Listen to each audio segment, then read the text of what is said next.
The impeachment inquiry on Capitol Hill into President Donald Trump's dealings with Ukraine is gripping the nation. It was sparked by the claims of two federal whistleblowers. One Shreveport woman knows the ramifications of being a federal whistleblower because she is one. Her whistleblowing sparked international awareness on how migrant children were being held in U.S. government custody away from their parents. I try to help children that are having trouble with their thinking, their feelings, or behavior. Dr. Pamela McPherson specializes in child and adolescent psychiatry. I work with children and families right here in Shreveport.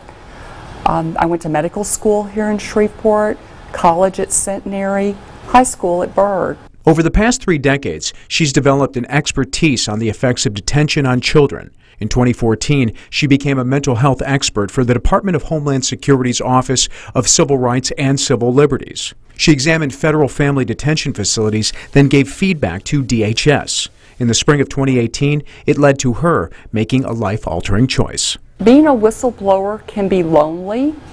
You don't always know if you're doing the right thing. She and her colleague, Dr. Scott Allen, penned a letter to Senator Chuck Grassley, chairman of the Senate Whistleblowing Caucus. In it, they identified the physical and mental trauma children were experiencing at 4 detention facilities, including Carnes and Dilley detention centers in Texas. Knowing that children were being separated, knowing that the prospect of indefinite detention of children was looming, I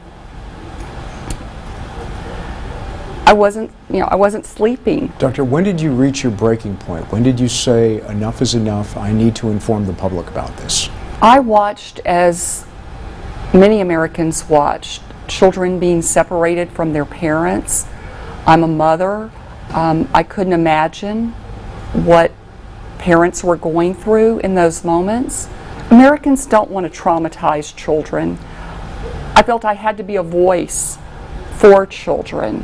She spoke up, prompting First Lady Melania Trump and Vice President Mike Pence to visit the facilities. Federal officials also testified before Congress.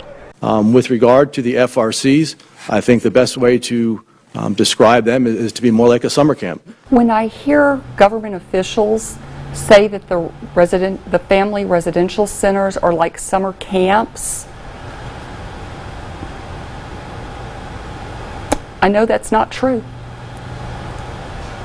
And I don't know why someone would tell Congress or the American people that. According to the Associated Press, new government data that came out this month shows nearly 70,000 migrant children were held in U.S. government custody over the past year. United Nations researchers say that's more than any other country.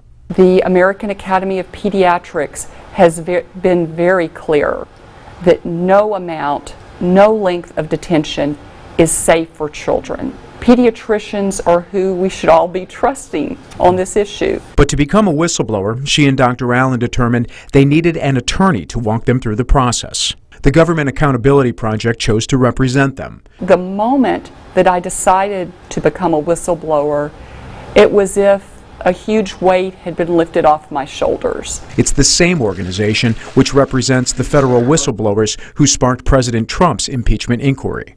I don't know those whistleblowers, of course, but I think many whistleblowers go through a period of time where they question their moral and ethical obligations, they question their values, they consider what impact whistleblowing might have on their families or colleagues. There's a steep learning curve when you decide to become a whistleblower. But underlying any pushback a person may receive is the knowledge within yourself that you're doing the right thing. For you, this is a matter of humanity. This is a matter of human dignity. It's a matter of justice. It's a matter of doing right by children. Dr. McPherson's efforts led to DHS officials admitting on the record that the agency is knowingly detaining children despite the harm it poses in order to deter migration. Wonderful insight there.